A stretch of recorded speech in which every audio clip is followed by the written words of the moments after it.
Hello, everyone, and welcome back. This is a return to Godzilla Final War Part 2. Alright, so we're going to pick up with this movie because this is where it starts going crazy immediately. So, opening credits show us years ticking by and different monsters attacking. You see Varan, Gazora, the Gargantuous, Megagyrus, a bunch of Mechagodzilla, a bunch of different clips from all sorts of different Toho movies from over the years. It's good to see him again even if they're not in this movie. It's good to see, that apparently in this universe, all that shit is in canon. Interesting. And this takes place somewhere in the future. That's kind of vague as to when, but somewhere in the future. And basically, what they say is in the year 2004, new kaiju start appearing due to pollution and warfare that has been plaguing the world. So they make the EDF, the Earth Defense Force, which is basically a supergroup that's designed to fight against the kaiju. Alright, well, that's not a bad idea. But also, at the same time, these mutants start appearing with special abilities. They're stronger, faster, tougher than humans. They apparently have psychic abilities and whatnot. Although they never demonstrate to have psychic abilities till the very end, and that was a special case to begin with, but they can fly around and do crazy kung fu shit that normal humans couldn't do, I'm assuming because of mutant powers. So that's interesting. And the fight starts off with Godzilla being imprisoned in his in where he would be contained for about 40 years, which is a place called what was it? Area G in the Antarctic, which is basically a place where they lured Godzilla and they collapsed ice on him and froze him. So he's trapped under the ice and they built a base around it. Then it cuts to immediately under the water as the Gotengo, which is the flying boar ship, is fighting Manda. And it's an interesting fight. The commander, Captain Gordon, he's telling everyone's like, oh, the ship's gonna blow up, and he's like, nah, take it deeper. And they're like, we can't take any more, so they go near a vent, like a hot vent at the bottom of the ocean, and this causes Manda to get off the ship. It was coiled around it before, and then it gets it turns red because it's so hot, and it goes nuts. It starts charging, and they fire the freezing maser, and they freeze it in place, and then just fly directly into it with their drill, and it just destroys Manda outright. So it shows that the Japanese Defense Force, or at least the Earth Defense Force, I believe is what they're called now, are doing a pretty good job at stopping the kaiju as they rampage around the countryside.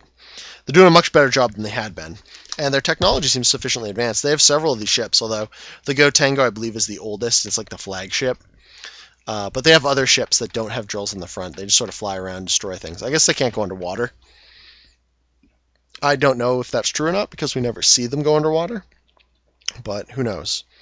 So anyway, the leader of the Earth Defense Force calls the Gotengo and basically says, "Hey, you did some pretty, you went against orders. Come back." Like basically, Captain Gordon, you're being dumb. Come back for we're gonna court martial you probably. And he's like, fuck you, bitch. I just saved everyone on this ship's life fighting a giant fuck-off monster. If you were down here, you'd know that shit. But whatever, I don't care. I'll do whatever it is I have to do. Because Captain Gordon is an American, and he basically kind of looks like... He reminds me of Sergeant Slaughter from G.I. Joe. He doesn't take a single... He's like Godzilla in this movie. He doesn't take a single shit from anyone. He doesn't give a single fuck about what anyone else thinks. He will punch you in the face or stab you with a goddamn katana if you fucking look at him wrong. And he will shoot a bitch if necessary. But that being said, he is a very good guy. He's not a bad guy. He's very much a good guy, but he doesn't take gruff from people and will tell you immediately if something's bullshit. So then they return back to base. And then it cuts to this fight scene where the main mutant, I can't remember his name, and his rival, because there's that going on, are fighting in a training session, and his rival beats him, and he's like, and the head of the group comes in, he's like, hey, You did pretty good today, but just remember, it isn't about winning. It's about being better than you were yesterday. That's what this is all about. And then he's like, then the rival's like, look, if you don't know when to kill on the battlefield, you're not gonna be very good. And he's like, well, how can we protect people if we don't have a heart, kind of thing. He's like, you care too much. And the guy's like, well, if we don't care, how can we protect people? And he's like, we're not here to protect people. We're here to fight monsters. And that's an interesting little morality play there. But it doesn't. Well, it does go some places because he's got the most heart, so he ends up being the hero. Um, but so after the training session, he gets called in to basically because Captain Gordon got arrested for basically punching his superior officer. Um, so he's in the brig. So the Gotengo's not going anywhere for a while. So he's like, you're being assigned temporarily to protect this biologist who's going to check out this kaiju that was recently found. Turns out that kaiju was Gigan. And he's like, I don't want to do that. This is bullshit. I shouldn't have to do this shit. We don't babysit biologists. That's not our job. We fight monsters. And the commander's like, yeah, but that's what you got to be doing right now. And he's like, oh, these UN biologists, they're all the same. They're like old farts, and they're just boring old people. And the biologist comes in, and it's this like young hot chick, and she's like, so I'm a crotchety old man, am I? And they go off, and he ends up going with her, and he's like, you're a biologist? And she's like, you're a mutant? I thought mutants only cared about fighting. And he's like, I thought, like, you're hot enough to be like a model. What are you doing being a biologist? And she's like, go fuck it. You know what? Just don't talk to me. Like, at all. So they go to Hokkaido and find Gigan, and they unearth him, and he's like all mummified. He's covered in rocks and whatnot. He's inactive. He's not rampaging or anything.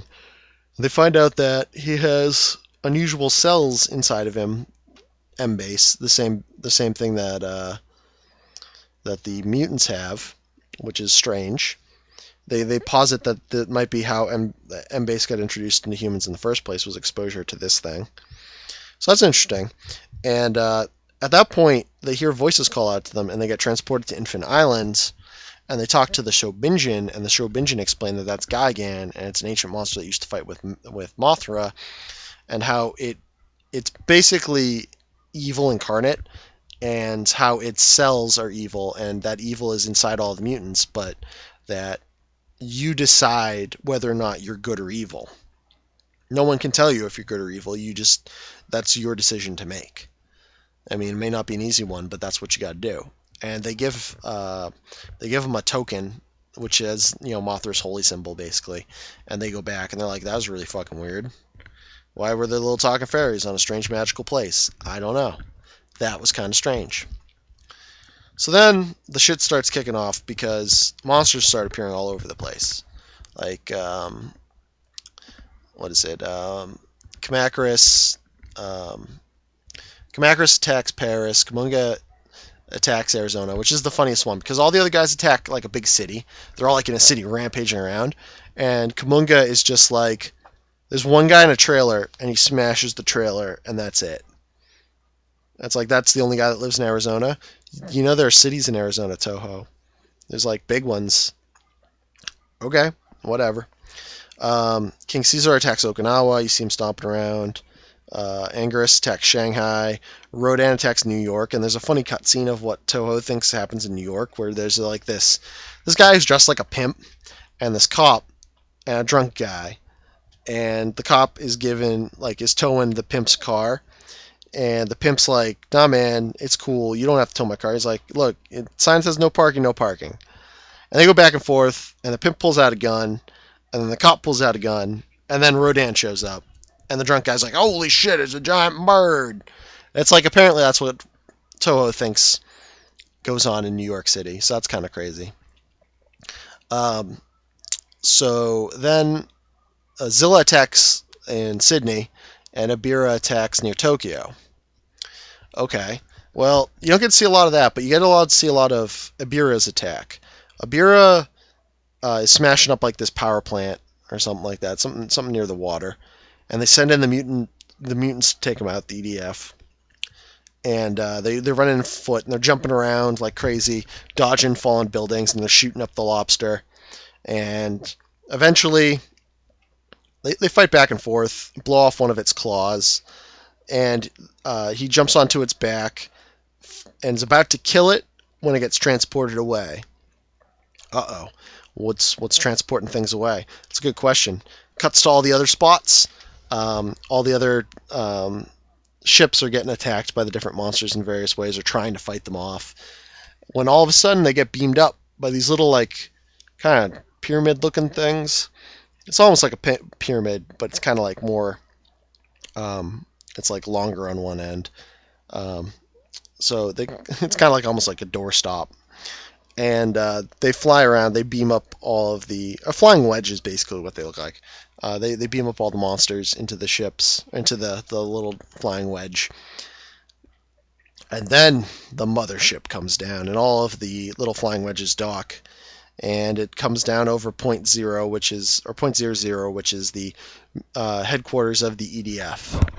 And it turns out this is the arrival of the aliens, the Exilians as they call themselves. And in the meantime, there's a minor plot thread with the secretary of the United Nations, or not secretary, but he's like head of the United Nations, and he's the first Japanese to be elected there. And he was flying back to New York when his plane got blown up by Rodan when it flew into New York. Excuse me. And so that's a problem. But he turns out the Exilians, quote unquote, rescued him, and they've come to save us all and help us out. They took care of all the monsters. It's great. But as we all know, this is a Godzilla movie, and aliens are rarely, if ever, good. So I'll leave here with what will happen next. The Exilians are coming in to do something. What is that something, and what plans do they have up their sleeves? Next time on the next part, or part 3 of Godzilla Final Wars.